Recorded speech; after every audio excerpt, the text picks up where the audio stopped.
Above principal వచ్చేటప్పటికల్లా ఇది building black of atomic orbitals అంటారు.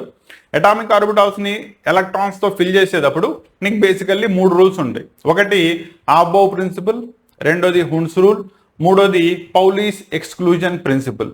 ఈ 3 రూల్స్ కంపల్సరీ గుర్తుపెట్టుకోవాలి. మూడిట్లో నుంచి ఏదైనా ఒకటి డెఫినెట్లీ వస్తుంది. దాంట్లో ఇక్కడ అబౌ రూల్ కనుక చూసుకున్నట్టయితే అటామిక్ ఆర్బిటాల్స్ ని ఫిల్ చేసేటప్పుడు lower n value, that is principal quantum number తక్కువగా దేనికైతే ఉంటుందో వాటిని ఫిల్ చేయాలి. ఈ రూల్ నీకు అప్ టు 3D దాకా సరిపోతుంది.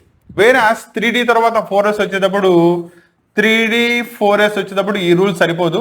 ఇక్కడ వచ్చేటప్పటికల్లా దేనికైతే లోయర్ ద n+l వాల్యూ ఉంటుందో దాన్నే తీసుకోవాలి. ఎల్ అంటే ప్రిన్సిపల్ క్వాంటమ్ నెంబర్, ఎల్ అంటే అజిముతాల్ క్వాంటమ్ నెంబర్.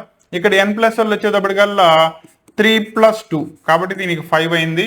దీనికి వచ్చేటప్పటికల్లా 4+0 4 అయింది. దేనికి n+l వాల్యూ తక్కువ ఉంది?